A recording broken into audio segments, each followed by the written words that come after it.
Good morning, all. We are about to begin.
Okay, we got everybody?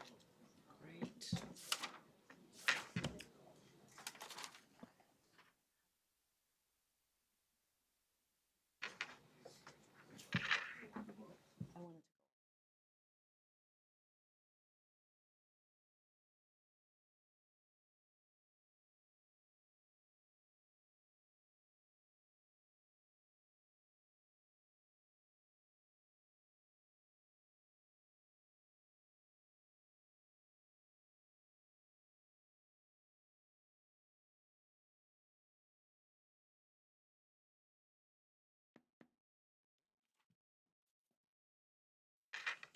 Good morning, everyone.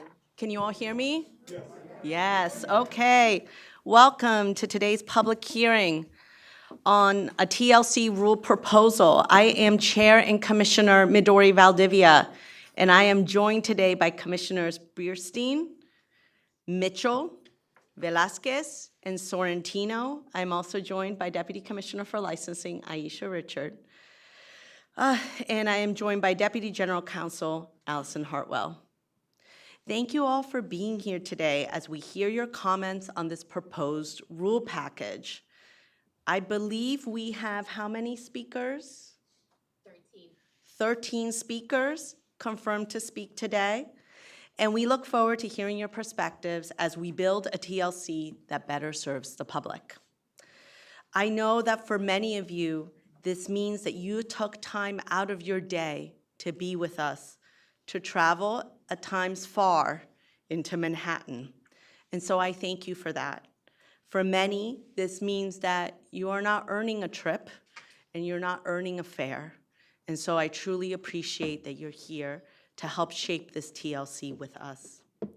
In my first 100 days as commissioner, I have focused on 3 priorities: driver and passenger dignity, corporate accountability, and building a transportation system that works together. To me and to our agency, these priorities are not abstract. They will show up in the work we do every day. And today's rule packages addresses that first priority of driver dignity. I believe every TLC driver is also a small business. These rules proposed today are meant to make it easier for our drivers to run their businesses, reducing unnecessary fines and penalties. In the instances that we are addressing today, drivers are already suffering from the economic penalty of being suspended, not being able to work, and so we did want to reduce the financial burden on our drivers.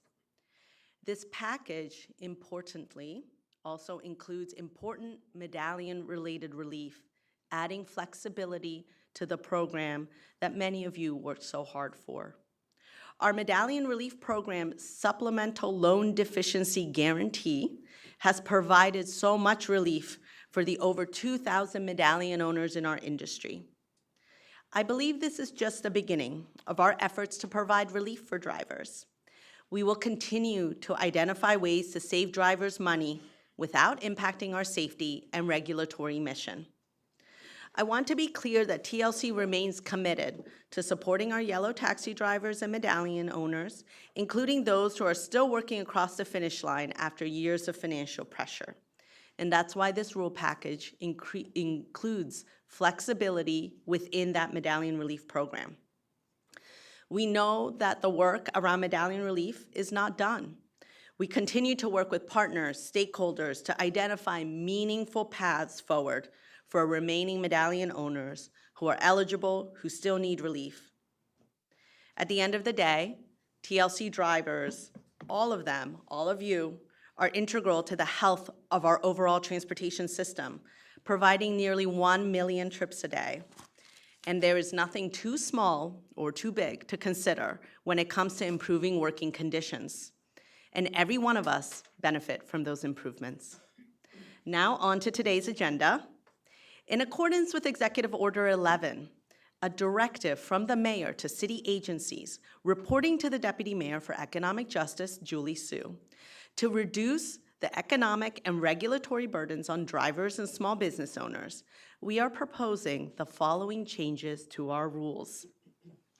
Number 1, elimination of the driver license replacement fee of $25. Let's help drivers who have lost or damaged their license to replace their license at no additional cost and return to work. Number 2, elimination of a $50 fine for drivers who need to report the loss or theft of their license, whether they have an unreadable license or a license that does not match their current appearance. Please note that a driver who misuses or allows another to misuse their license in an attempt to deceive the public will still be subject to other charges under the TLC rules. Elimination of the $200 fine for drivers who take their annual drug tests more than 30 days late. As the driver's license is already suspended, the driver will need to pass a test in order to resume driving. We do not need to add a fine on top of a period of time where the driver is unable to work. Number 4, elimination of the fines associated with missed inspections for taxi cabs and for-hire vehicles, which range from $100 to $500. Both violations may result in the suspension of a license until compliance, and therefore an additional fine is an unnecessary burden on our licensees. As I mentioned, the package also includes important medallion-related relief. Number 1, TLC proposes further relief to medallion owners participating in this program by allowing them to transfer the medallion and guarantee to immediate family members. Number 2, we also propose allowing medallions of an existing partnership that owns one or more medallions to remove a partner from the entity upon mutual agreement by all partners. With that, I will now hand it over to our Deputy General Counsel, Allison Hartwell, to begin the public hearing. Thank you, Commissioner. Good morning, everyone, and welcome to the TLC's public hearing. We have 19 confirmed speakers registered to speak today. If you would like to speak and have not yet signed up, please go to the desk located at the entrance of this room, and our colleagues from the Office of Community Affairs will sign you up to speak. We ask all participants to give due respect and consideration to the folks offering their statements. We ask all speakers to provide remarks relevant to today's rule proposals. If a speaker is off topic, we will interject and remind them to address today's rules. We will call your name, and then you can step up to the podium and begin your remarks. Each speaker will be allotted 3 minutes to speak. The time limit will be strictly enforced. A 30-second warning will be provided, and then you will need to conclude your testimony when your time limit is up.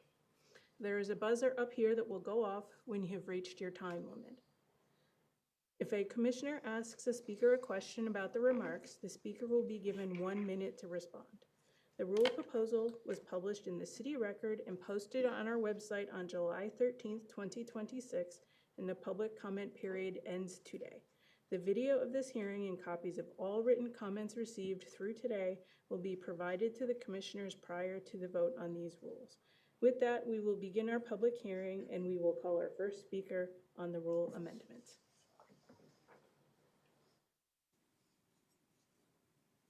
Elena Ferreira.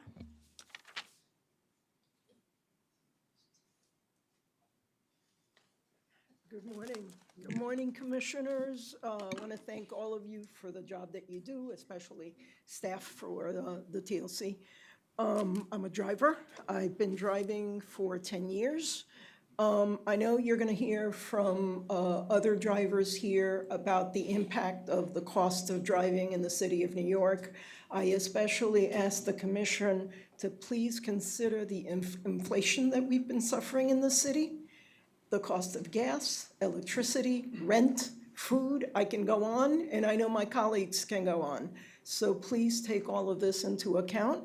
I do support the proposed changes, and I'm sure that my colleagues will as well, but there may be other things that will help relieve drivers from the burden of inflation.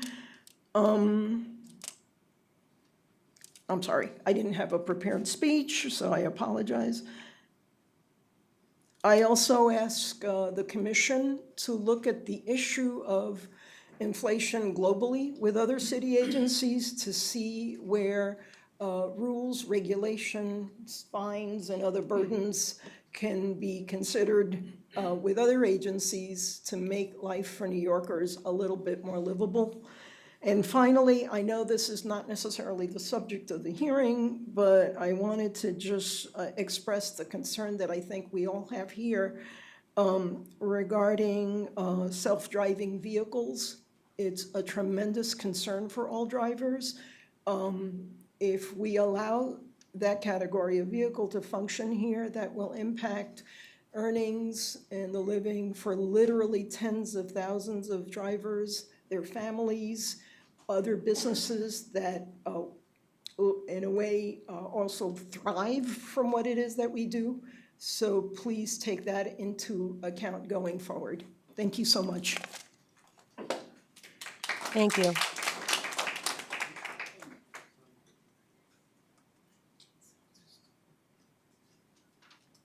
Augustine Tang. Hi, good morning. Good morning, Commissioner Valdivia and members of the Commission. My name is Augustine Tang, and I'm a yellow medallion owner and also a member of New York Taxi Workers Alliance. I want to start by supporting TLC's proposal to eliminate monetary fines and missing drug tests, vehicle inspections, and replacing the lost licenses. This is a good change, and it should be the beginning of a broader review of how TLC fines working drivers. If a driver misses a drug test or an inspection and the consequences is already a suspension, what purpose does additional monetary fine serve? A suspension already means the driver cannot work. That means no income.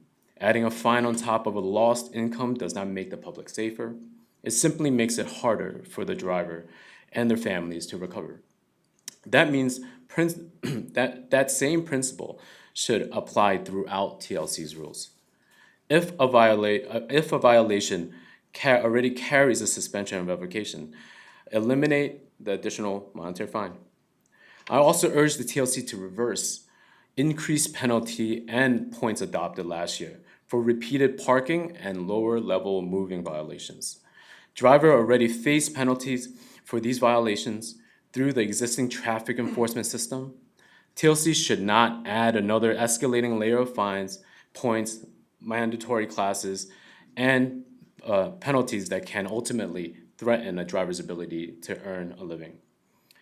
We are not asking TLC to ignore violations or excuse unsafe driving. We are asking for the penalties to be fair and proportionate. The punishment should fit the violation. TLC should also allow drivers to provide proof of payment. to the Department of Finance for camera ticket settlements, not just vehicle owners. And I asked TLC to review the entire penalty schedule and reset fines so they are proportionate to what drivers actually earn. Enforcement should have a purpose. It should protect the public and correct dangerous behavior. It should not treat licensed driver as a source of revenue. I also want to briefly comment on the proposed MRP changes.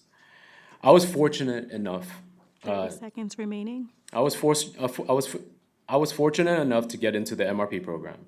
I allowed my family to keep my father's medallion, which I still operate today.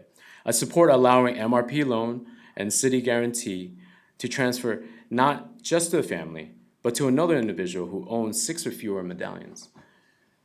Eventually, owners are going to retire and need to sell. Expanding who can assume the guaranteed loan gives those owners a larger pool of buyers and gives another small owner opportunity to own a medallion. Owners also should be able to change individuals and LLC, change between individual and LLC owners losing a guarantee. Sorry, just really quick. There are places where rules can be changed without compromising public safety while making real difference in working drivers. I hope the TLC continues in that direction, and thank you very much. Erhan Tansel. Good morning, Commissioners. Chairperson Valdivia.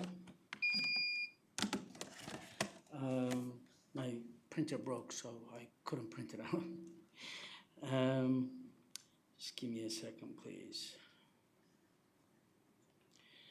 So, my name is Erhan Tansel, owner driver for 28 years and a member of New York Taxi Workers Alliance. I want to begin with saying that I'm in favor of elimination of fines for the mentioned violations, so thank you for that. I ask you also to ease the monetary burdens and eliminate the points for TLC-issued parking and non-hazardous violations, which were recently adopted. I will also take this opportunity to ask you to use TLC enforcement as more of a carrot than a stick for legitimate licensed drivers, and use their resources to go after illegal hustlers at the airport, as well as on the streets. Now, on MRP rule changes, which is very important for us, we are forever grateful to Mayor Mamdani for spearheading the Medallion Relief Program and what MRP has accomplished for us, and cannot wait for the day our friends who are left behind get the same relief they deserve. As for the MRP rule changes the Commission has proposed, I must say it does not go far enough. Thousands of owner-drivers with medallions governed by MRP rules need an immediate relief from paying an additional 15.3% self-employment tax every year. I paid about $6,000 in self-employment taxes both for 2024 and 2025. That's a lot of money for someone who works 60, 70 hours to make $35,000 to $40,000 after expenses. MRP rule changes must allow individual owners to transfer their medallions into corporations for immediate relief. For these type of transfers, where a medallion owned by an individual being transferred into corporations owned by the same individual, please simplify the process so we don't have to spend thousands of dollars in transfer costs. And also, rule changes must allow transfer of medallions to any individual who would qualify under MRP rules, so we don't have to just walk away when it's time to hang our gloves to retire. We need to be able to sell our medallions to collect what little equity we have built up to help us in our retirement. 30 seconds remaining. I'm almost 67, diabetic man with neck and back problems. I'm gonna have to retire sooner than later. There are hundreds, if not thousands, of owner-drivers in my shoes today. I urge you to make the necessary changes to MRP rules to allow individual medallions to be transferred into corporations so that we can avoid paying an additional 15.3% tax, which translates into thousands of dollars savings for us every single year. I also urge you to allow the medallion transfer to individuals who would qualify for MRP so we can sell our medallions if we choose to. Thank you very much for your time. Michael Simon.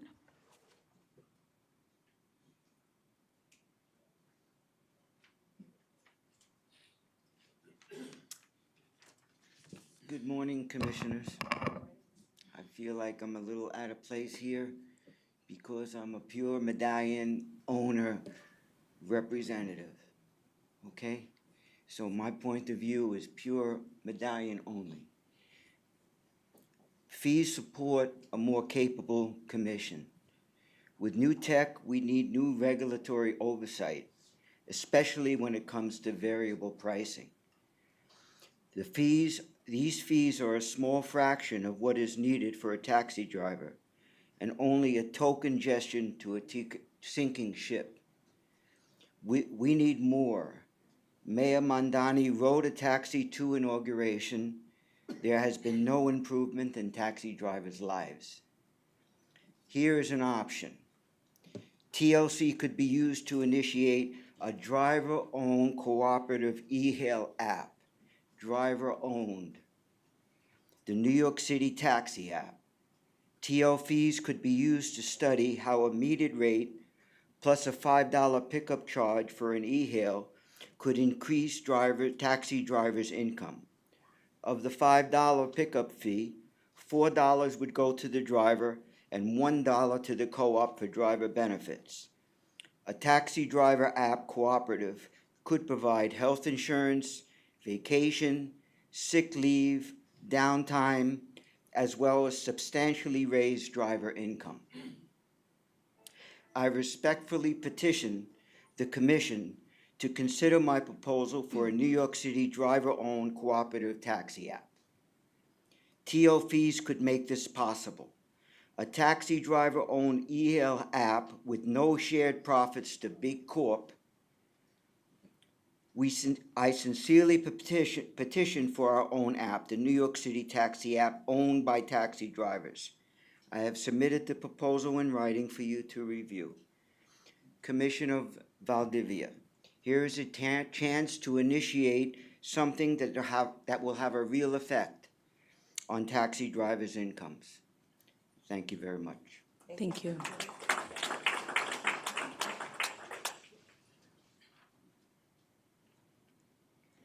Richard Chow.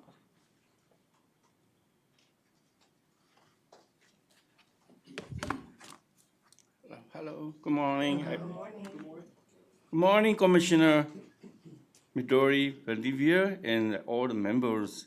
My name is Richard Chow. So I'm a member of the New York Taxi Worker Alliance, and I have been driving Yellow Cab for 20 years. And the Medallion Relief Program is very important to the Yellow Cab industry. We won MRP after the years of the struggling under the Medallion dam. My brother Kenny died by suicide because of he could not afford to pay his Medallion loan. For years, the New York Taxi Worker Alliance owned the street fight end of the debt crisis, and finally, after the month, a long 24/7 camp outside the New York City Hall, 15-day hunger strike, we won the Medallion Relief Program and the city back guarantee. I'm only the lucky one, the driver who was able to restructure my loan, the MRP program. The lower monthly cost my Medallion mortgage has been life-changing. It has me can survive and keep my Medallion. And I know that if anything were happen to me, I would not have to worry about my debt. The rules are important because of the allow to us transfer the loan to the people and other people. However, they should not limit transfer to the spouse and children. Many people don't have immediately family member because who want to take over the loan. For example, my children do not want to drive, and my wife thinks driving is so dangerous.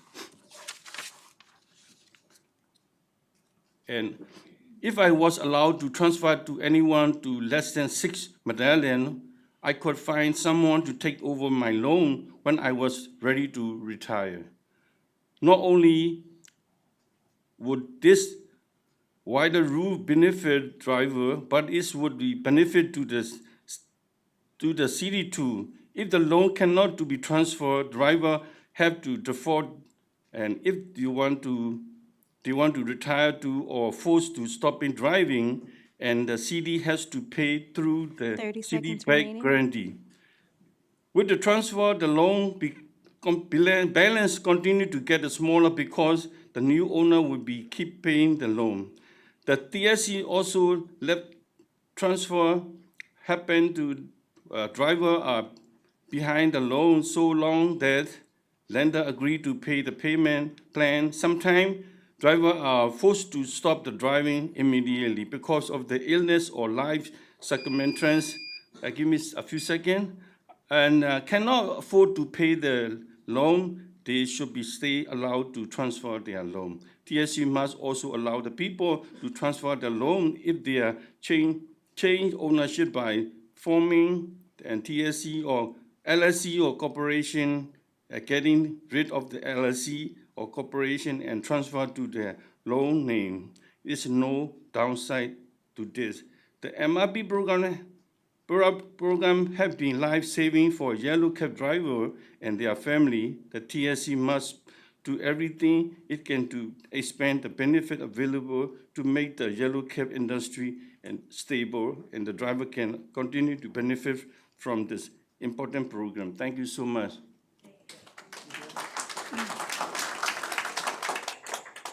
Lloyd Dinma. Okay, and all right, members of the public, my fellow TLC drivers, Madam Commissioner, I salute you all.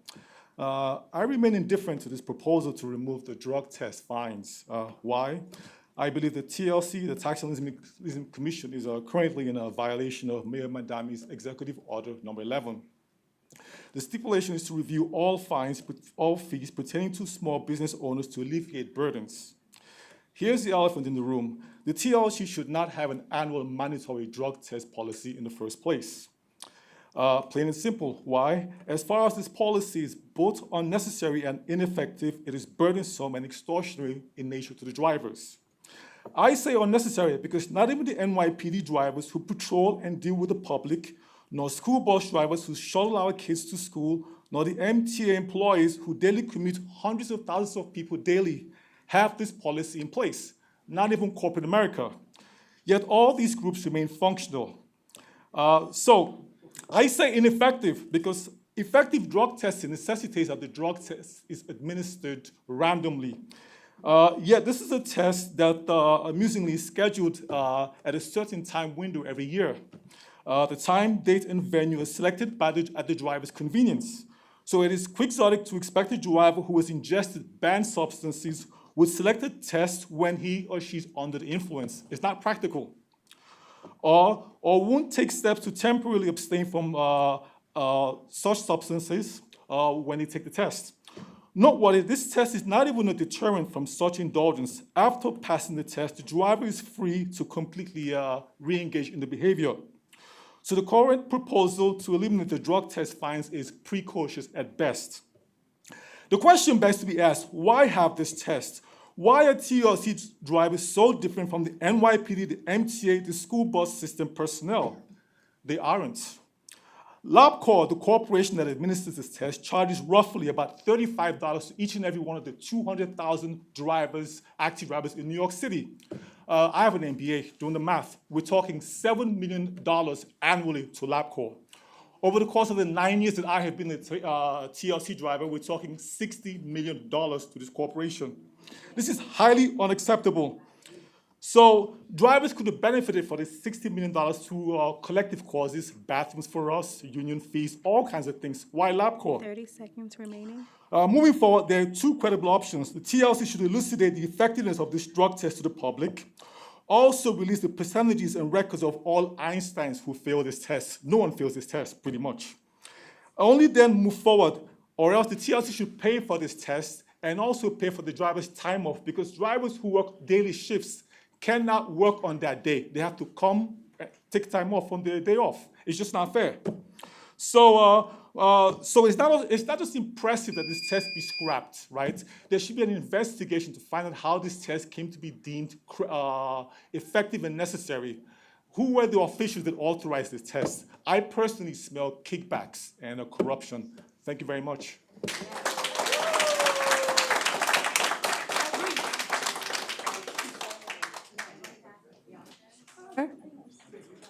Sir, do you mind coming back up? I'd like to ask a question, if that's okay.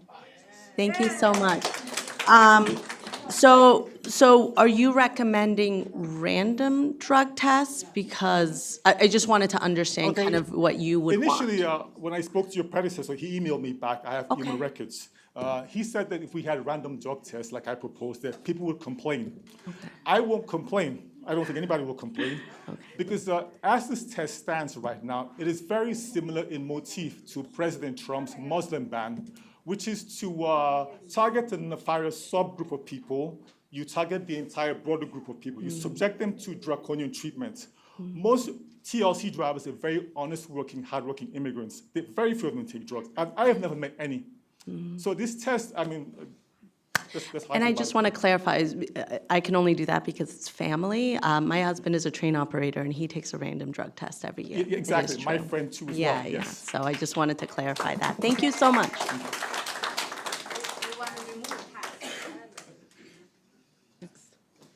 Sanam Gansim Lama.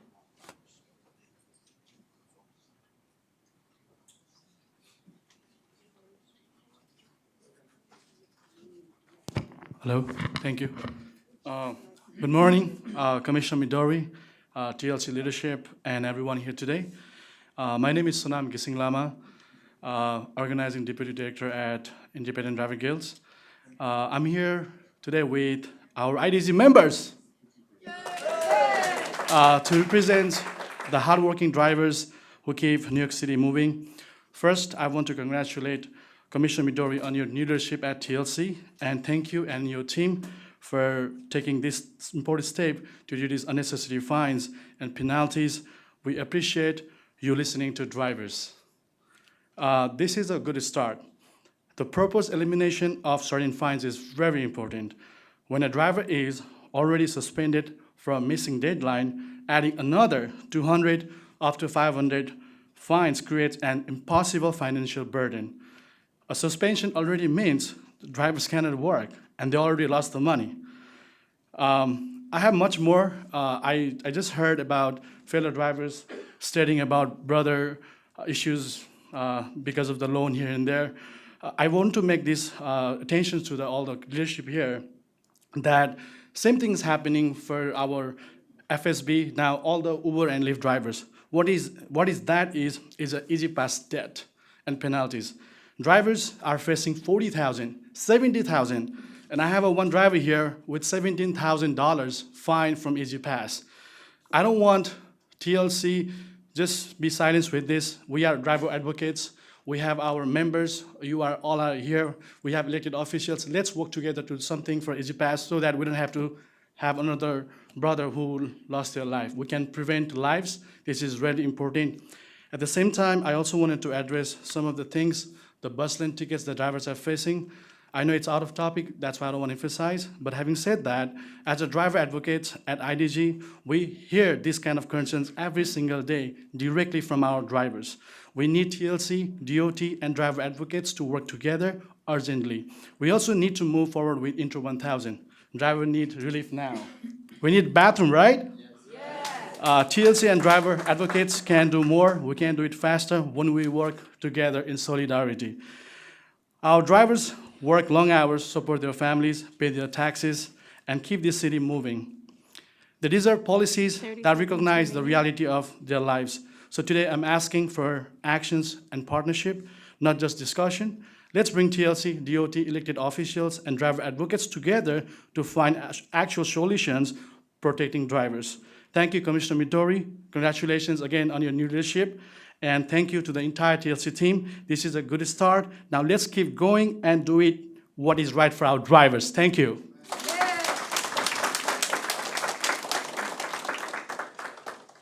Mohammed.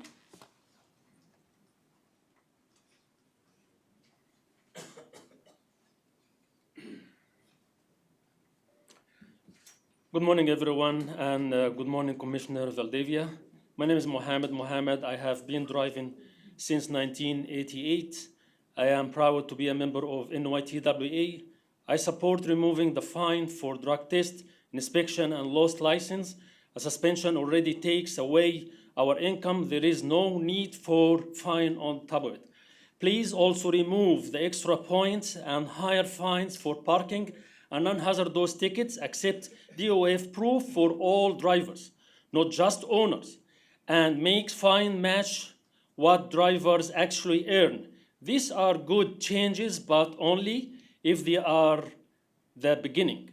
Our main demand is this: stop seeing driver as easy targets. Stop treating us like cash register or ATM machine for the city. We deserve respect. In just 3 fines, you make $1 million from us.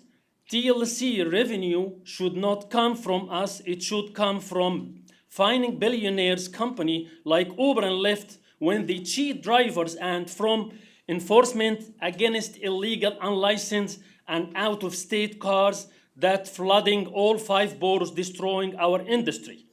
Do that, and TLC will have legitimate income. You will have a justice, and you will have streets that are actually fair. My fellow drivers and I are tired being treated like criminals, while company robbing us are treated like clients. Uber and Lyft cheat us every single day. In the beginning, Uber used to take commission 25%. Now, with upfront pricing, they charge us up to 60% of every fare. This is not a commission. This is a wage theft. They control our pay, they control our time, and they deactivate us without any hearing, without any pay, without due process. They have all the power of an employer with none of responsibility.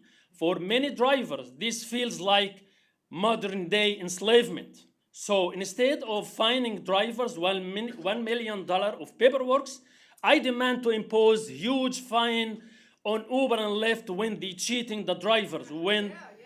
That's legitimate income. That's legitimate income.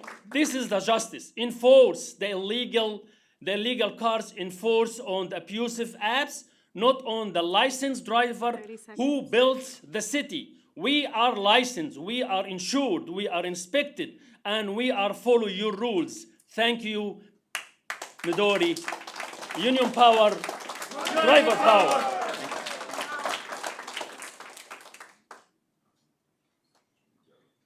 Hector Jermaine.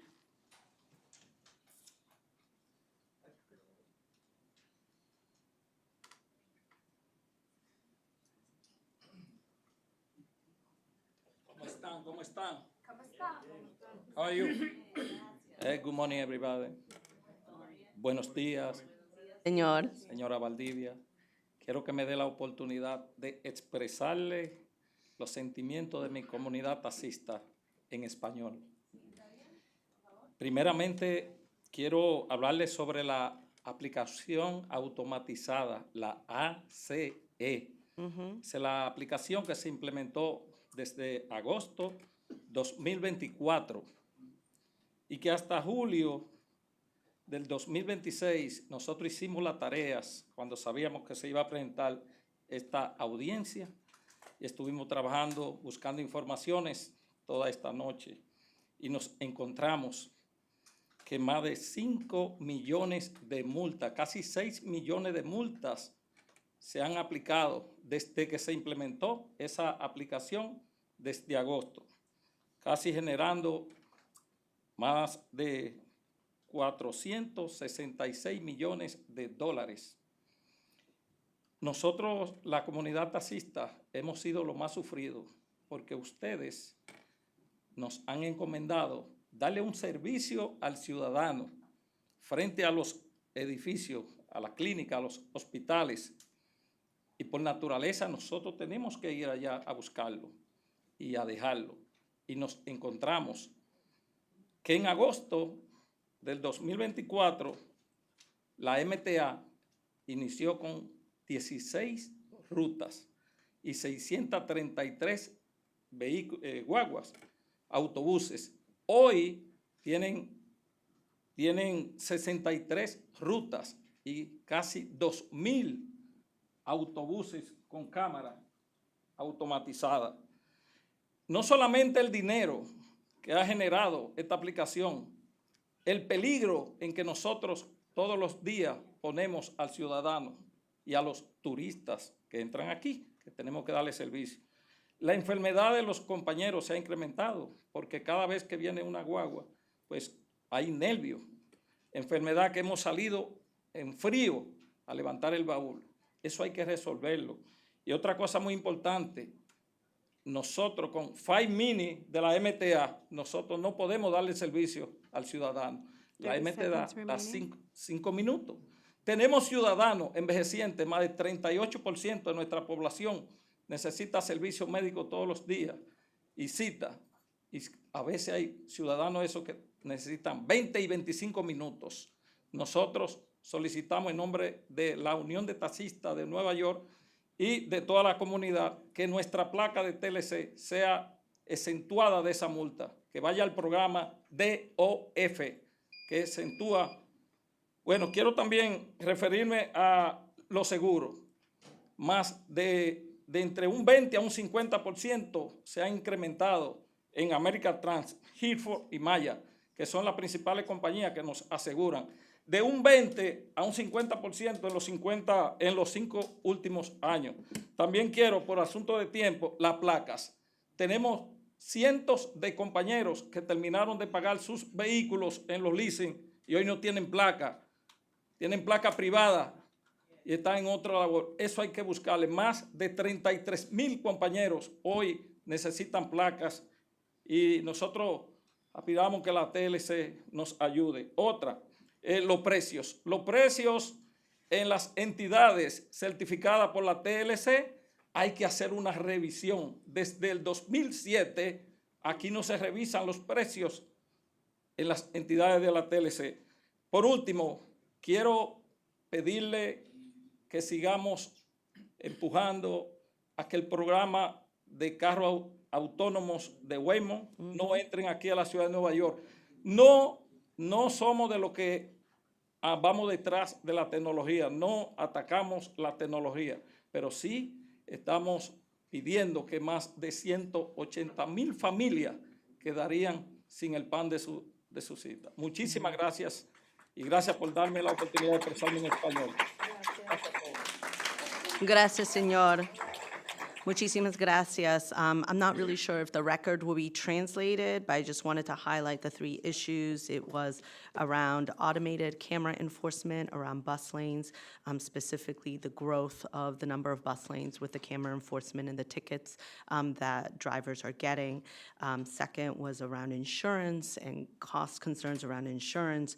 The third was around plates, specifically around lease-to-own maybe contracts and concerns around what's happening with lease-to-own and how people do not get to secure plates after that lease-to-own contract, and then revising fees, and then a discussion around concern around new technologies on our street. Okay, thank you very much.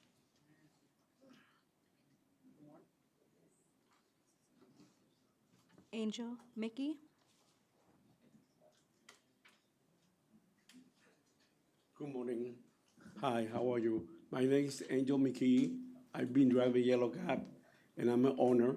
I've been driving since 1987. And I have a partner owner, and my partner is a little old. He have a heart surgery, knee surgery, diabetic, and I had the relief program. And I tried to remove his name from the program and leave my name alone, but they don't want me to do it because they say the program cannot alter the paper, and I just want to get help if you can do, that I can remove his name, And I'm a driver since 1987. working airport, tourist, hospital. I do all my best that I can do for giving the service to the people. And my car has to be retired next year. I just have a 6-month extension, but they say I'm not applying for the pilot program. I had to change the car, and I'm a 67-year-old. I just would like to do the recognition for, like a people has an age that it's hard to move those wheelchair, and that's one of the reasons I'm here, because I'm looking for that help. I'm moving all the way around, I'm talking, and they all say the same thing.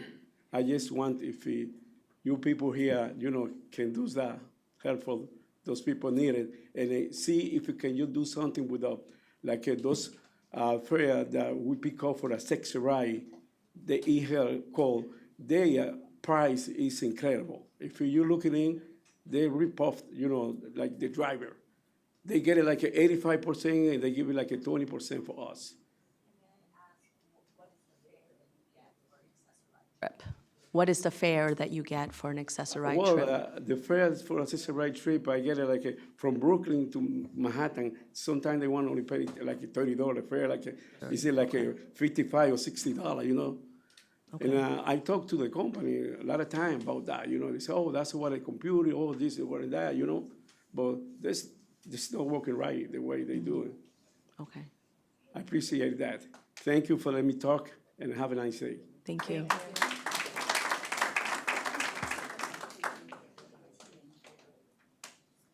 Camille Ahmed. Good morning. My name is Kamal Ahmed. I represent members of New York City's Bangladeshi drivers community. I'm also an insurance advocate, and I work to raise voices of drivers so the policymakers and public understand how hard they work every day to the drivers discharge to support their families. First, I appreciate the purpose of Medallion Relief Program, MRP, and financial assistance it has provided to medallion owners who have faced serious economic hardship. However, I have an important concern regarding the proposed rules for transferring medallion under the MRP program. The proposed rule would allow certain owners to transfer their medallions to immediate family members subject to lender approval and the requirements. But I believe TLC can go further. Many medallion owners have spent years and sometimes decades working long hours, making loan payments and building equity in their medallions. Not every medallion's owner has a spouse or child who wants to take over the medallion or who can qualify the loan. Therefore, I respectfully ask TLC to consider allowing an MRP medallion to be transferred and sold to a qualified third-party purchaser, provided that the purchaser meets TLC requirements and the participating lender approves the appropriate financial agreement. The Medallion Relief Program was created to help struggling owners recover financially. A relief program should not be a lock-in program. Medallion owners have worked for years to build value in their medallions. Their ability to realize that value and stake should be protected. TLC can protect the financial integrity of the MRP program while also protecting the economic rights and interests of medallion owners. I respectfully ask the Commission to consider this issue carefully before adopting the rules. Thank you for giving me the opportunity to speak here today.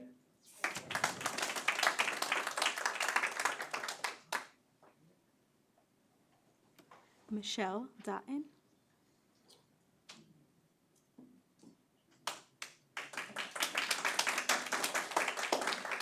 Good morning, Commissioners. I'm standing here with a heavy heart. I'm listening to all of the issues that the drivers have, right? We're all drivers. We're all being subjected to all of the issues happening.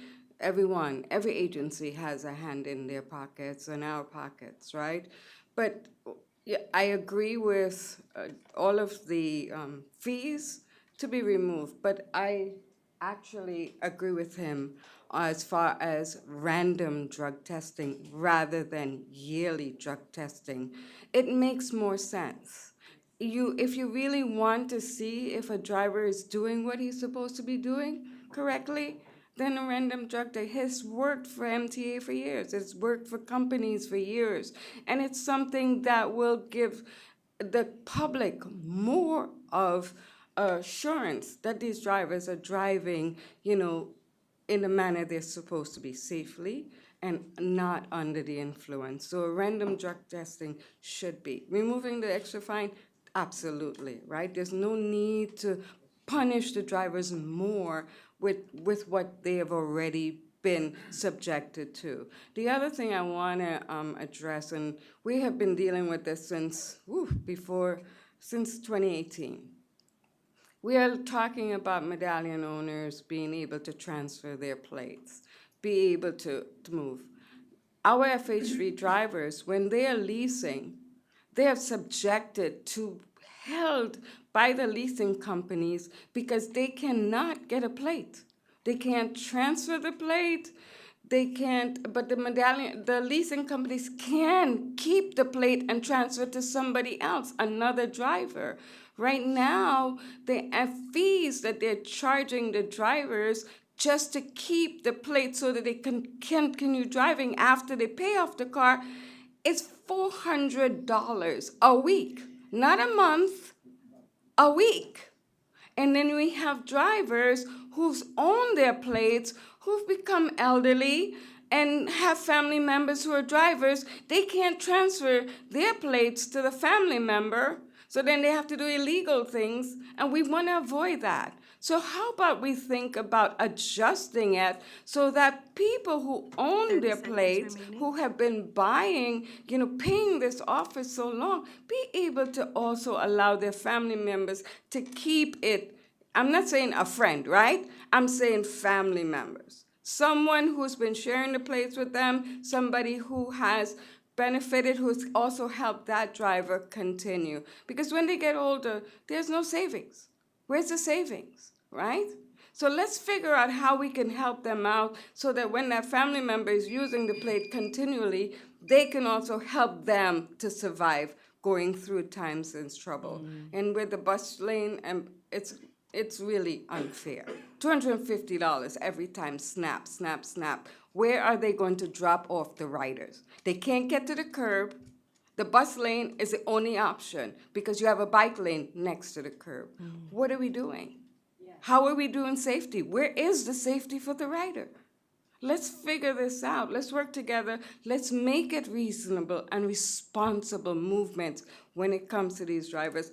I'm telling you, we have sleepless nights worrying about the drivers. But let's figure out how we can make the leasing companies more accountable. We can have random drug testing so that it is done and you can tell that driver's not under the influence. But again, moving all those fees would be fantastic. Thank you. Thank you.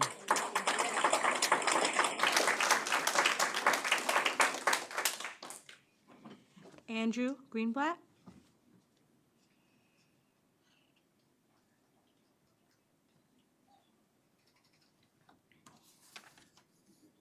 Good morning, Commissioner Valdivia and members of the Taxi Limousine Commission. My name is Andrew Greenblatt, and I'm the Policy Director of the Independent Drivers Guild, or IDG. We represent more than 140,000 for-hire vehicle drivers in New York. Thank you for the opportunity to testify today in strong support of the proposed rules to reduce and eliminate unnecessary fees and penalties for our city's drivers. This rule package represents a common-sense shift in regulatory policy. It directly aligns with the Mayor's Executive Order 11, which mandates that city agencies identify and eliminate regulatory burdens that create exactly these kinds of undue hardships. Drivers live on incredibly thin margins, and regressive fines act as a direct, counterproductive tax on their livelihoods. We strongly applaud the elimination of the $200 fine for late annual drug testing, the $100 to $500 fines for missed vehicle inspections, and from a structural standpoint, these monetary fines are completely redundant since the enforcement mechanism, a license suspension, already works. So the safety issues are already being dealt with. Furthermore, eliminating the $25 license replacement fee and the $50 administrative fines for unreadable or lost licenses removes unfair friction points, preventing drivers from returning to work, which is what we all want. We appreciate that the commissioners are focused on ensuring that drivers can make a living and support a family doing this work. Now we urge you to keep going. In April, and at Commissioner Valdivia's request, we submitted a memo which included other fees and fines that should be eliminated. I've submitted that into written testimony for this if anybody would like to read those other suggestions. We are glad to see some of those are being addressed today, but there are many more, and we urge you to look at that memo. More importantly, in May, we submitted a letter calling on the TLC to raise minimum pay rates to reflect the jump in insurance and gasoline prices. Insurance rates jumped over 14% this year, and the governor's office timed that so you could react to that before this year's rate increases, but the TLC didn't. Gasoline prices also have jumped by over 30%.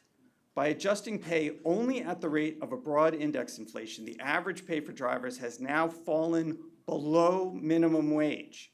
Even the IRS under President Trump has recognized that these are extraordinary times for drivers, and they've made a 30 rare seconds mid-year remaining. adjustment to mileage rates. The TLC should follow suit. I have submitted, as I said, I've submitted the first memo. We've also submitted that letter as written testimony. We urge the Commission to swiftly adopt these proposed rule changes and to keep going. Thank you for your time and your consideration.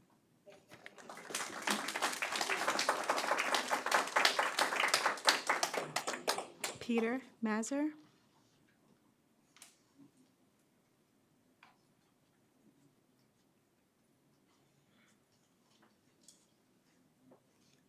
Good morning, members of the Commission. My name is Peter Mazur, and I'm General Counsel to the Metropolitan Taxi Cab Board of Trade.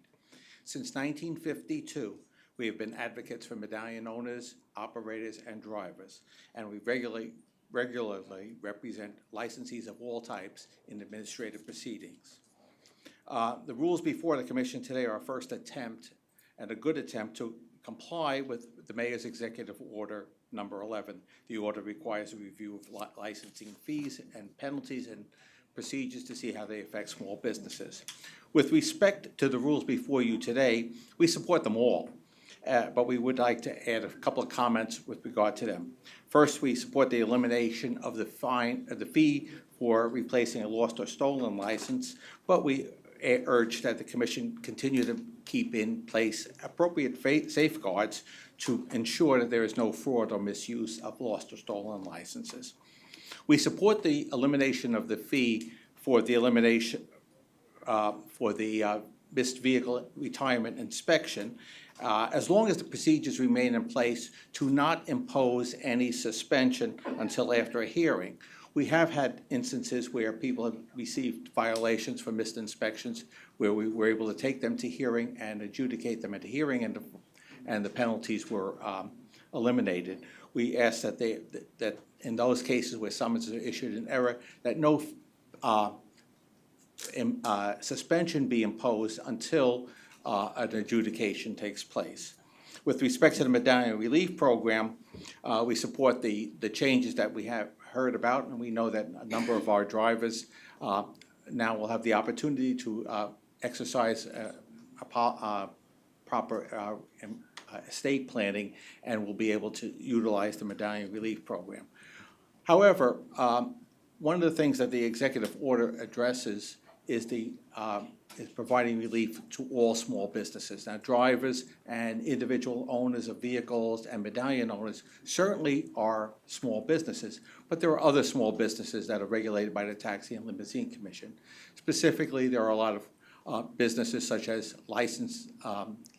taxi cab licensing agents, taxi cab brokers, beater shops, owners of multiple medallions, all of whom are also small businesses. If you look at the definition of a small business 30 seconds set remaining. forth by the Small Business Administration, you look at whether or not you control market share, and you look at whether or not the revenue is such that you qualify as a non-small or larger business. And these entities are also small businesses, and the relief needs to be and the rules need to be looked at for each of these other small businesses to make sure that we are complying with the executive order.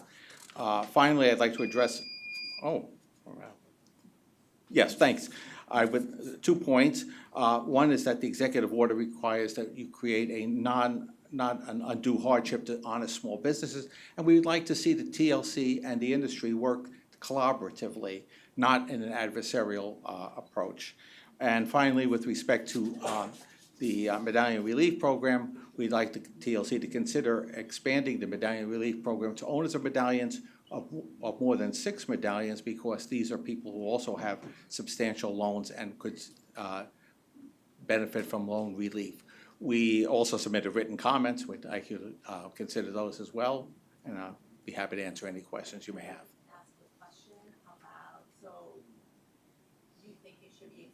Beyond the 6. Correct. I don't know enough of the history about the 6. What would your organization want it expanded to? Okay, originally it was 5. When the Medallion Relief Program started, then it was expanded to 6. I think that was done so that you could have maybe 3 mini fleet corporations and you would be able to participate. Debt is debt. If I owned 6 medallions and I had a debt of $500,000 on each, that's $3 million in debt, and I have medallion, and I could benefit from MRP. If I own 10 medallions and I had $500,000 in debt on each, I'd have $5 million in debt, and I would not be able to participate. Now, I'd like to see it open to every medallion owner. I don't know if that's reasonable. Obviously, somebody owns, we have a fleet that may have 1,000 medallions. I'm not saying that they should have Medallion Relief Program. But we don't want medallions to be foreclosed on, and we don't want this, I don't think we benefit, and I put this in my written comments, I don't think the industry benefits by having a few big players own a lot of medallions through foreclosure, and that's what's happening now. We have banks that are foreclosing on medallions, and they're warehousing them, they're holding on to them. Sometimes they put them in storage, sometimes they lease them out. And is that healthy for the industry? This should be an industry based on small businesses, not an industry with a couple of large players dominating. Obviously, when I talk about small business, I'm not saying that a TNC is a small business. Don't get me wrong, I'm not saying that every business regulated by the TLC is a small business. What I'm saying, though, is that we have to look at all of the entities, and I think we look, it's easy enough. I mean, the Small Business Administration looks at owners of businesses and decides whether they qualify as a small business or not. Back in the early 70s, the Small Business Administration actually did a study on the medallion industry and looked at multiple ownership of medallions as small businesses and whether or not they could qualify for Small Business Administration loans and things of that nature. I think everybody's hurting at this point. You know, like I said, the rules that are before us are at the beginning. I'd like to see a lot more relief even for drivers. There are a lot of things that we'll be happy to touch on, and I think you heard some of them today that are concerns for drivers. All I'm saying is we have to look globally at everybody, every entity, whether it's a small. Thank you. Yes, thank you. I think I covered it. Okay, thank you. Thank you.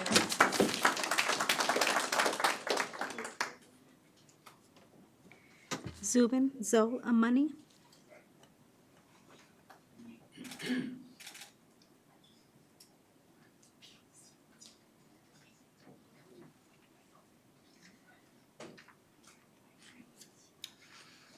Hello, good morning, Commissioner Valdivia. Commissioners, my name is Zubin Soleimani. I'm a staff attorney at the New York Taxi Works Alliance.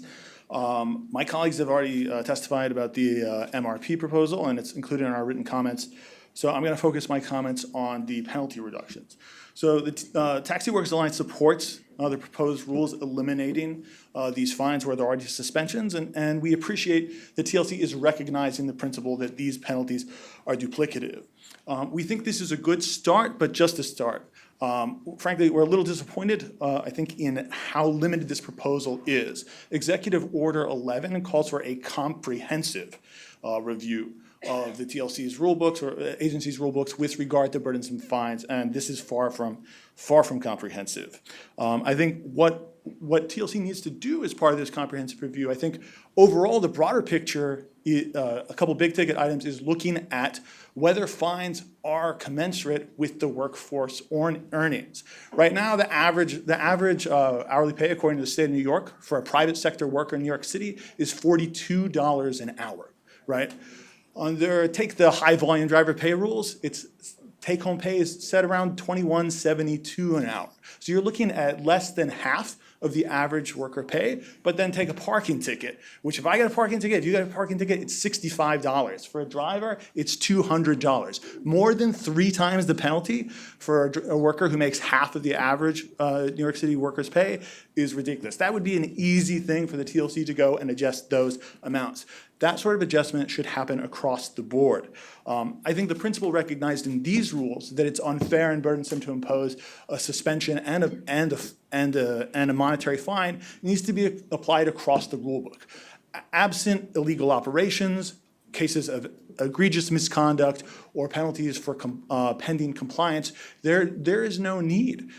There is no need for a fine and a suspension to be imposed at the same time. This is especially the case, and I would urge the TLC to revisit the broad practice of range penalties, where 2 drivers charged and convicted of the same violation, there's a range of acts against the public interest. You could get a $150 fine at the minimum, or you could get $350 and a 30-day suspension. You're making $1,500 a week, you're out for 30 days, you're losing $6,000. There is no control on whether a hearing officer imposes $150 or imposes $350 and 30-day suspension. The oath case law says they don't have to explain it. That is unprecedented. There's a 42 times difference between $66.50 and $150. That kind of control, Executive Order 11, I think, would require us to look at that issue and rein those in, either eliminate that broad range or require hearing officers to provide some sort of rationale, like federal judges or state judges do in their sentencing guidelines. Thank you. I'll just briefly say one thing that I want to address, and then I'll wrap it up, and the rest is in our written comments, is the double summonsing and the unfair treatment of lessees and renter drivers under the red light summonses. If I own my car, and I get it in my name, I get my TLC ticket dismissed if I show the DOF violation. If I lease a car, I don't, and I face 3 points and a $400 fine. Now, your prosecutors will probably say, well, this is what the ad code requires, and Oath has agreed with them so far. Oath is wrong. They are misreading the statute. The ad code says when there is a substantively identical violation. So the language of the statute focuses on the substance of the incident. It's the same picture in both summonses. It's the same driver. It's the same incident. That is the substantive identity. The statute is not meant to extort drivers for $400 based on the technicality that the car is held in an LLC. That was not the intent. It's not in the legislative record. It's not in the plain text of the statute. TLC is firmly within its powers under 19-1004 to promulgate a rule that clarifies that and does not give preferential treatment to owners in red light summonses. Thank you for the extra time. May I ask a question? yes, please. Zubin, thank you. So on red light camera, what is your recommendation potentially? So thank you. Yeah, the recommendation would be that any driver who shows proof of payment of a substantively identical summons should be able to have the ticket dismissed. So if I'm the vehicle owner and I say, look, I already paid the $50 DOF fine, TLC will dismiss it. The same should be extended to any driver who can show, and TLC records know who the driver is of any vehicle at the time. They can say, okay, I paid this as well. And the proof of payment, I think TLC, what's important here is that TLC already contemplates that records be kept around proof of payment for these summonses, right? There are 3 provisions in chapters 58 and 59 that say owners can charge drivers for these tickets. And then when you end your lease with a vehicle owner, they say, oh, you get your deposit back absent any red light summons. So that implies that the companies are keeping records in compliance of that. So these records should exist if the driver shows proof of that and it's connected to TLC records showing them driving the vehicle at that time. The summons should likewise be dismissed. And what is your understanding of what happens today for a driver who rents? A driver who rents faces prosecution by TLC, and they either have to go to a hearing or the settlement that they're offered still puts 3 points on their license, where the driver who owns their car gets to avoid the points altogether. Thank you. All right, thank you.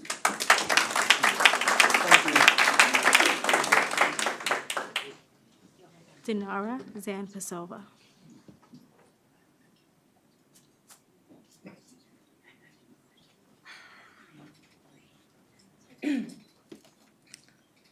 Hi, my name is Dinara. I represent Eastern Europe, Central Asian drivers.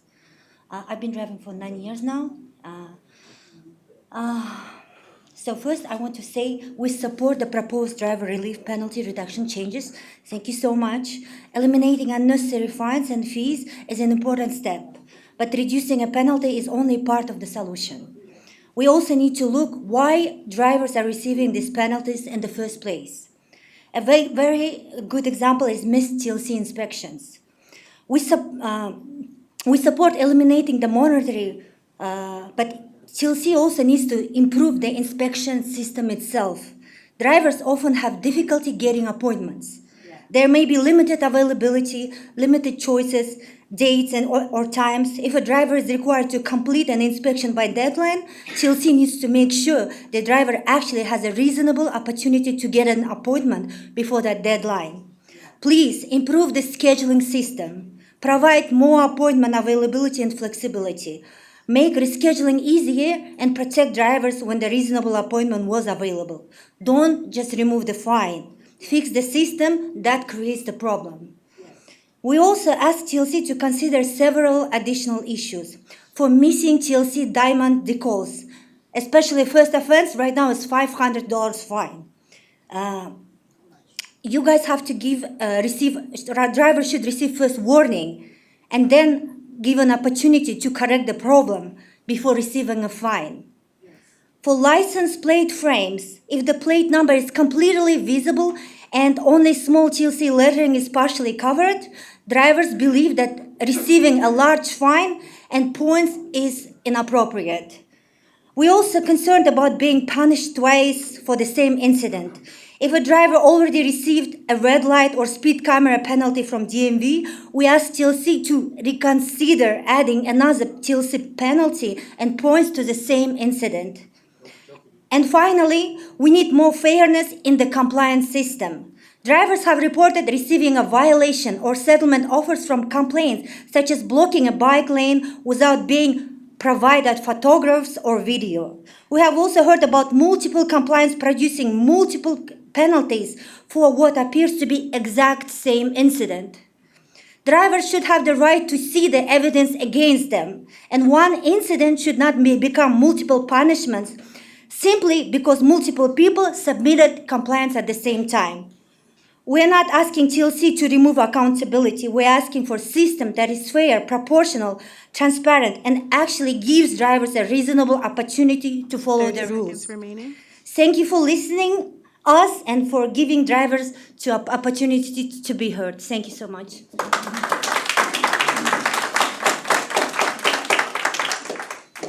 Dorian Valencia.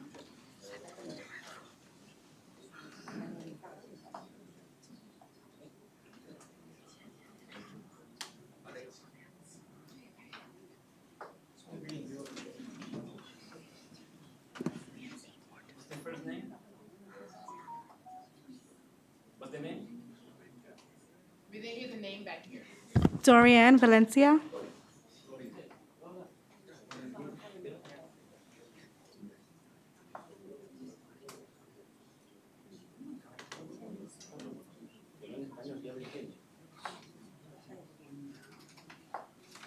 Hi, how are you? Sorry, I don't speak English. I speak Spanish. Ok, está bien. Si quieres hablar español, está bien. Thank you, Commissioner, señora comisionada, por permitirme hablar.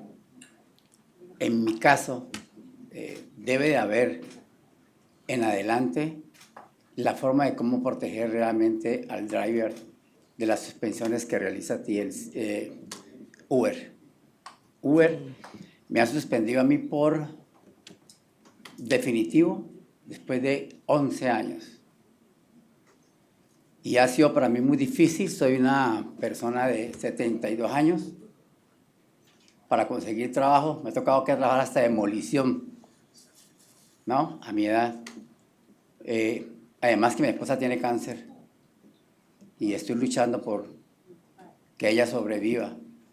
Ha sido muy difícil eso porque desafortunadamente un customer da un complaint cualquiera y no se sabe realmente si fue real o no fue real ese complaint. Uber toma el concepto y da la definición y no la oportunidad para uno defenderse. Y no hay quien lo defienda, no hay abogados, no hay nada que nos pueda defender. Señora comisionada, por favor, yo le suplico, no es tanto en mi nombre, sino en muchos otros drivers que están sin trabajo, que su familia están sin qué comer, porque él es el sustento de sus familias. Ayúdenos. Ayúdenos, por favor. Eso es mi... ¿Ok? Gracias, Thank you. señor.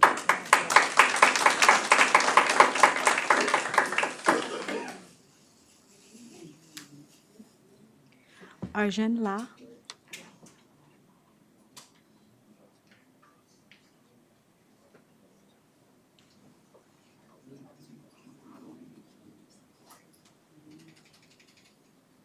Good morning. My name is Arjun Lal. I represent the nomad drivers of Eastern Europe and Central Asia. I'd like to bring to attention another issue that many TLC drivers face in real world. Drivers sometimes need temporary access to another TLC vehicle or arrangements to continue working. Informal agreements involving TLC plates and vehicles already happen between people in the industry. The problem is that when something goes wrong, there's often no clear TLC approved agreement defining who was actually operating and responsible for the vehicle at that time. For example, if a vehicle or plate owner allows another properly licensed and registered TLC driver to operate under an approved arrangement, and that driver receives a camera ticket for a red light camera, speed camera, the bus lane camera, or the new AI flock cameras, toll violations, parking tickets, or other fines, those consequences can sometimes follow the registered owner. This creates conflict between drivers and can leave the owner responsible for something they did not personally do, because the owner is the one who's responsible for the tickets. Instead of allowing those arrangements to remain informal, I asked the TLC to consider creating a legal and transparent rental or temporary use system. TLC could create a standard agreement that identifies the owner, the authorized TLC driver, and the vehicle and plates, and the exact beginning and ending dates of the arrangement. It could be registered electronically with the TLC, so there is a clear record of who had possession and responsibility for the vehicle at the time. When legally possible, violations associated with the conduct of the authorized driver during the period should follow that driver rather than automatically becoming the owner's responsibility.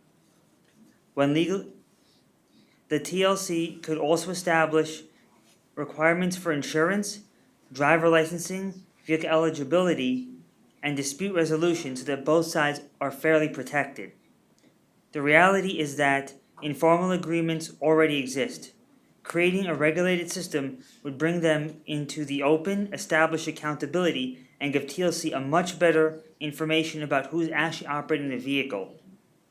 Drivers need practical rules that reflect how this industry actually works. I asked the TLC to please study this issue, create a safe, legal, and fair document system that protects both drivers and vehicle owners. Thank you.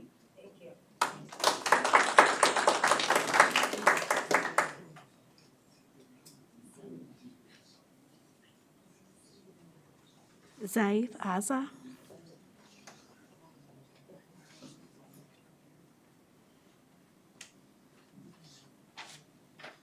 Good morning, Commissioner. Good morning to all the commissioners. My name is Saif Aizel. I am a member of the New York Taxi Workers Alliance. In today's financial crisis, as a driver, it is very hard to just make ends meet. I do support the TLC proposal for removing fines that adds up to the financial stress as a driver. Especially for a driver like me, I only drive for Lyft. I was unfairly deactivated by Uber. These fines only make earning a living very challenging and hard for us. Every driver have a family to support. Fines like missed drug test or missed inspection and lost licenses. These fines only hurt us as drivers, where we have to work longer hours just to pay these fines that was not necessary in the first place. Also, as a member of New York Taxi Workers Alliance, we are demanding that TLC to eliminate monetary fines for all violations that already carry a suspension or revocation, and eliminate the increased penalties and points for parking and non-hazardous violations that the TLC adopted last year. Reset all the fines so they are proportionate to drivers' earnings. We are very struggling just to make ends meet. And every story that you heard today was all about how we as drivers are struggling. Thank you.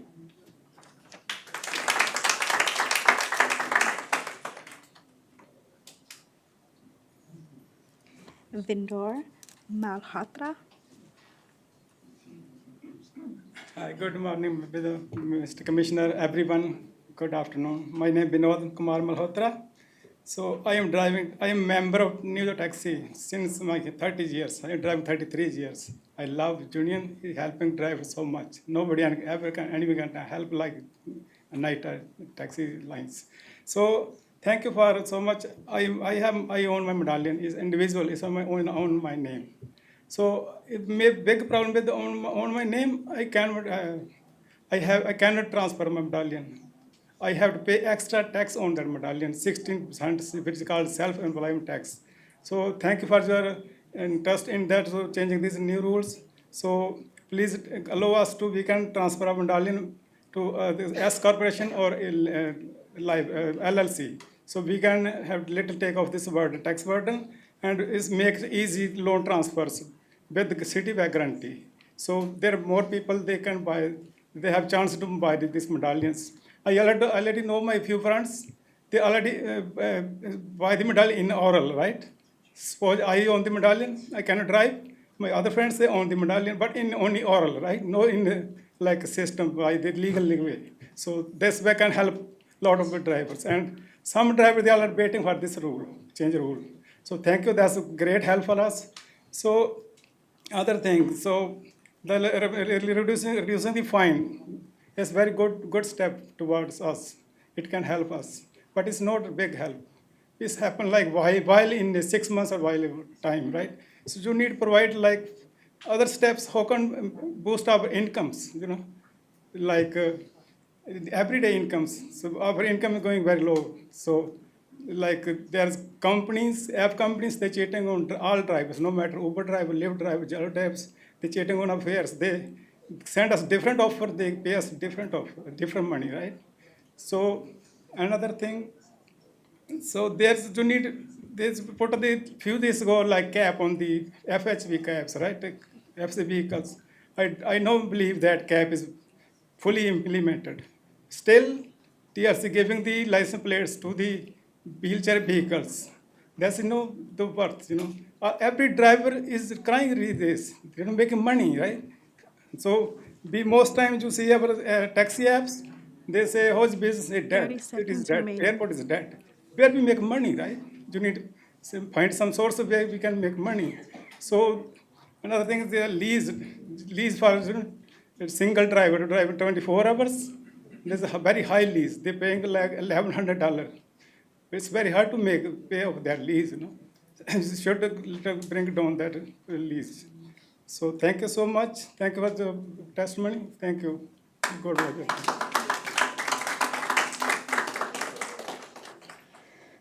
Norman Buenaventura. Good morning, everyone, and to all the respected panels, thank you for having us here. And I did not prepare anything like in front of me to say to you guys because I'm going to speak to you guys from the bottom of my heart and to everyone in the room. First, let me get this out of the way about the MRP program. If you could please allow us to make that transfer to whoever it may be, it will definitely help us, not only me, but the other drivers as well. If something happened to me tomorrow, God forbid, my wife, who works for the post office for the last 28 years, She's not gonna drive my taxi. She's not gonna drive the yellow taxi. My kids are only 18 and 16. My plan for them is to send them to college, so at least they would get a fair share of life, if I may say that. Bottom line is, whatever I say here, it's not really gonna matter, because what we need is a business out there. We're not looking to be millionaires. We just want to pay our bills every month. My bills at some point was like at one point around $4,000, $6,000. But now I'm looking at between $7,000 to $9,000 a month. I go out there 7 days a week. If I make $100 a day, including everything, I'm taking home nothing. I can make like $3,000 a month. Where am I gonna get the rest of the money to pay for my bills? So with that in say, all we're asking for you is, we know where you guys need to look. You know what to do. Just like when I pray to God, I don't have to ask God for anything. I just say thank you. Just like what I'm asking you guys now. All I need is like for you to not to drop the ball on us. Okay? My wife, for the last 3 years, we were struggling. I came to NYLAC at one point. I thought they're just gonna help me with the medallion program. But then they also found out that I cannot pay my mortgage anymore. They helped me with that, and I appreciate them a lot for that. At one point, again, I was this close to joining my good friend, brother of Preacher Chow, Kenny Chow. I was already thinking of committing suicide. But then again, my kids don't deserve that. My family don't deserve that. Any of these people in this room don't deserve that. I know all of these guys are struggling. So again, what we're asking here is give us a business out there, find something, find a way for us to make that business so we can pay our bills, so we can have something to eat, something to send our kids to college. That's all we want. That's all we're asking. I can tell you all the flaws, all the wrongs, point here, point there. That's not gonna make any difference. What we need is solutions. And what that solution is, I don't know. I haven't had the answer. That's why I'm here. This is the first time I've attended this hearing. I've been driving for the last 15 years. Very first time I came down here, because I know the past administration, they don't care about us. But now I'm here because I know you guys care. This administration's care. Yes. That's why I'm here. And now I'm speaking in front of you, so please, we're not asking for a lot. We're just asking to have some business out there so we can pay our bills. Thank you. Thank you. If I may ask a question, thank you so much, sir. Thank you, Norman. Really appreciate you being here, and thank you for your powerful testimony. I just wanted to make sure I understood. So from the MRP rulemaking standpoint, you're saying you would like the ability to transfer to an LLC or an S Corp? Yes. Beyond family, Yes. right? So I just wanted to confirm. Correct. But thank you so much, and thank you for taking a chance on us, okay? Thank you. Thank you.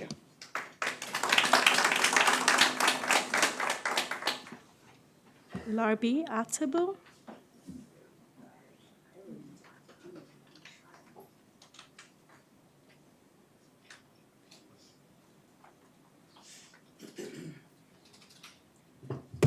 Oops, great.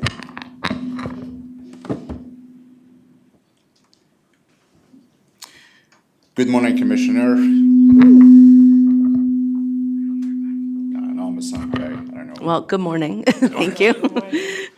My name is Larbi, and I'm here on behalf of thousands of drivers in New York City. I've been in the industry myself, and in 2016, I decided to organize because I see people from my community don't understand anything about what the commission is doing, what the TLC rules are, and that was my mission, to actually represent them, be their advocates.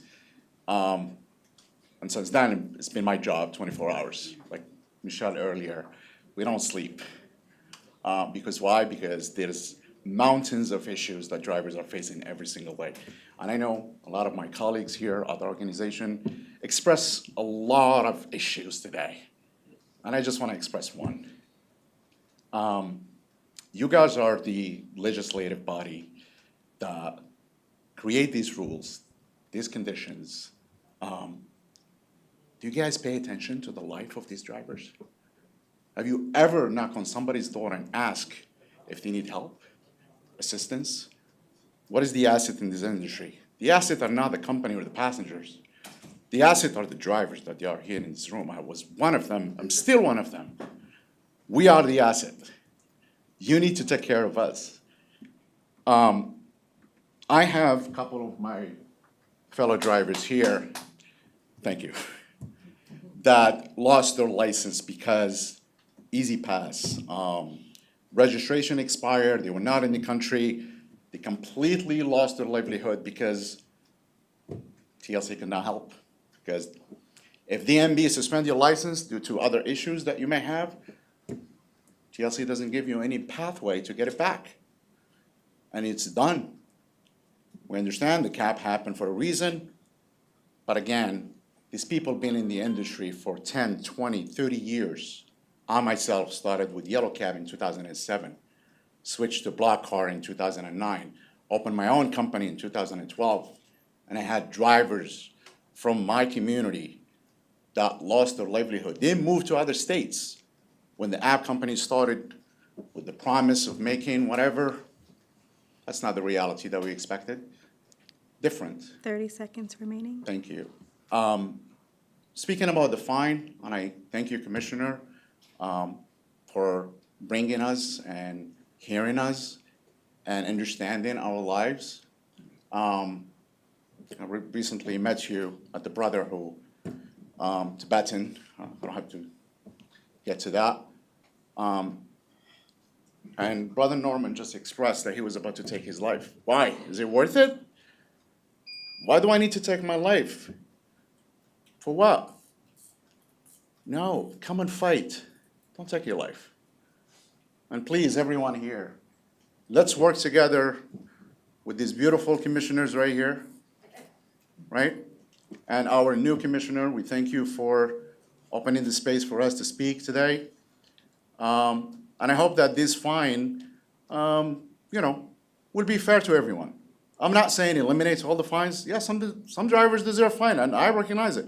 Sometimes I deserve a fine. But there are certain fines that they are unnecessary, really, just a burden on drivers. And I thank you for your time.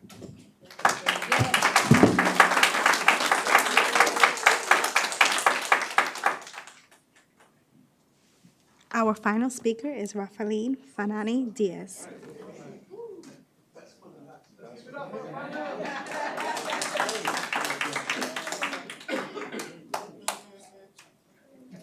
Good morning, good afternoon, everybody. My name is Rafaeline Fanini. I was a driver to 2016, and then I got retired for medical condition. So I put my plates on storage and DMV, and when I tried to get back, I couldn't get it. So that's one of my concerns. But in general, Mr. Mohammed and a lot of other, they face tell all the issues the drivers in the city is having. So technically, all the drivers have been treated like a beast, working for a hype. Every single institution or company that come to the city to do business with the driver get billionaire, and the only that they get is that they have to work a little bit more to make the part. So I would like you to do a general review of all the drivers concerned, because it's sad. I came back and the business is worse. And on top of that, they get treated by passenger and a lot of people like nobodies. You disrespect a flight attendant in any airline and you face consequence. These people, they get even killed because they treat it like nobody. I would like you to see what you can do about it. And thank you for listening to me. Thank you for making this possible. God bless you all. We have one more speaker. Pedro Augustos. No, one more. Pedro Acosta. Yeah, I am. Good morning, everybody.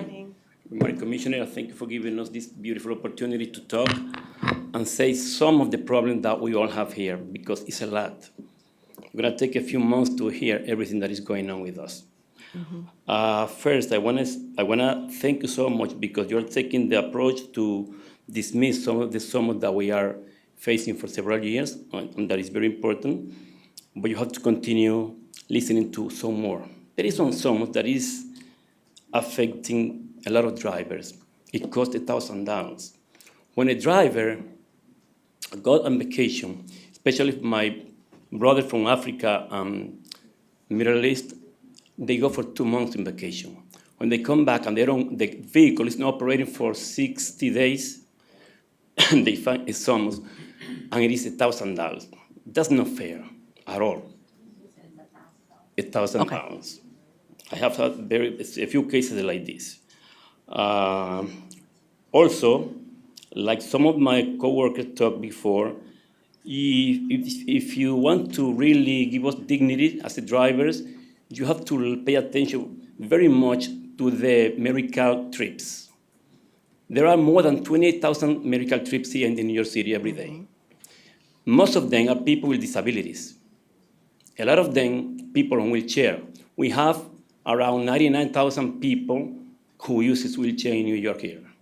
So it's a lot of trips that we have, and those people need so much time to come out to the vehicle. So they don't need like 5 minutes. In 5 minutes, we get a ticket every now and then. Not only that, but those companies, there are about 6 brokers that I know here in New York that they keep, I think, like 50% of the money, and when the money they give to the base, it's probably 50%, and then the base take another fee. When it gets to the driver just get a few downs. So this is most of the trip here, I think, come from medical trips, and most of the drivers are doing this job. So if you really want dignity for us, you have to pay attention to this very much. So one more thing, hold on, please. TG. Also, I don't have to speak about the inspection because they already talked about that. But there is a big issue that some of our workers, drivers, are losing their plates. I have here, for example, the gentleman who spoke before, Dorian. He lost his plate. I mean, he's about to lose it. It's in storage right now because he couldn't renew his insurance. Okay? He had a pedestrian accident, which is not his fault. But there are many things going on here in New York. There are many people looking for easy money, and they are creating fake accidents.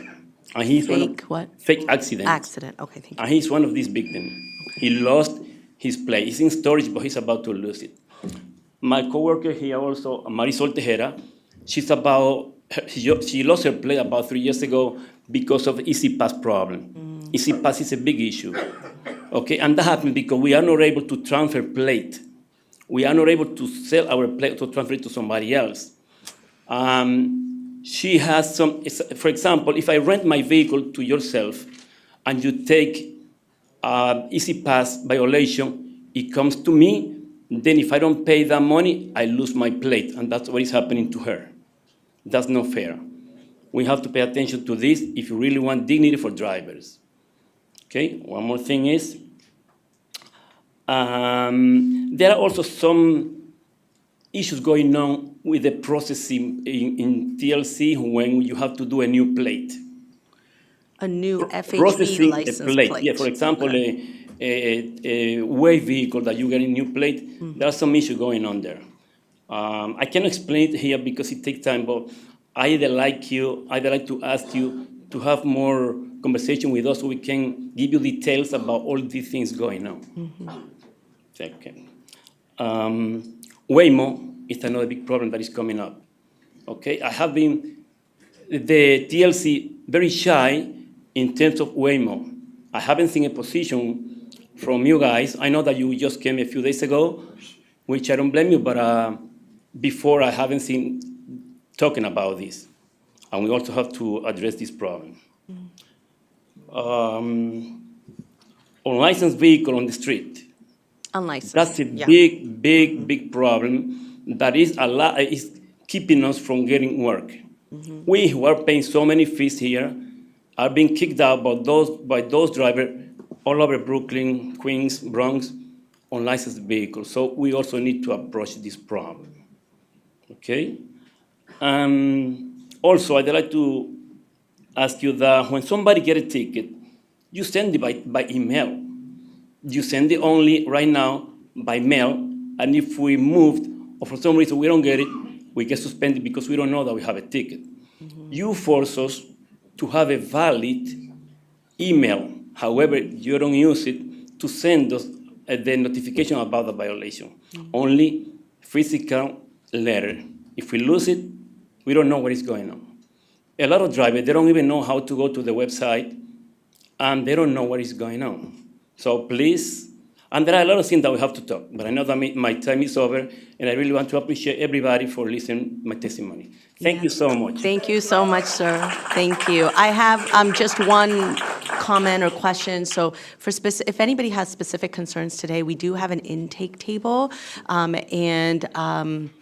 yes, and I will invite my Deputy Commissioner of Licensing to discuss with you, Pedro, if you would like to stay. But we do have an intake table where you can highlight specific issues. We can take down license plate numbers, or we can take down your license number and run it down and follow up with you all. I'm okay? more than glad to participate in this meeting. Thank you. Thank you. Okay. Is that it? Okay. Awesome. Thank you. This concludes our public hearing. Commissioner, I hand it back to you to close out our hearing. Thank you to everyone for your comments. I like to take opportunities at hearings to learn and to listen. That's really important to me. One of the first things we did was to institute a driver survey where we got 4,000 respondents. 4,000 of you took time out of your busy schedules to write to us. The hearing process is also another way we understand more what's on the ground. And every regulatory agency needs to do more of this work where we really listen to the people who are impacted in this market. I just want to reiterate something that I said upon the night of my nomination in January, and I did start this job only a few months ago. I had to get confirmed by City Council. What I believe, and maybe it's because I've been in transportation for close to 20 years, is that when we actually support the people who power our system, the entire transportation service gets better. And so I appreciate you continuing to hold us accountable. That's going to be really important to us. And I really am proud of the incredible staff I have at TLC who are able to put on these events. We want to do more in-person hearings, but we also want to provide other options for you to be able to call in or whatnot. But it is important for our staff to meet you in person. It's important for my commissioners and our fellow commissioners to hear directly from you. And so thank you for your stories. Thank you for taking a chance on us. And I look forward to more to come. So thank you.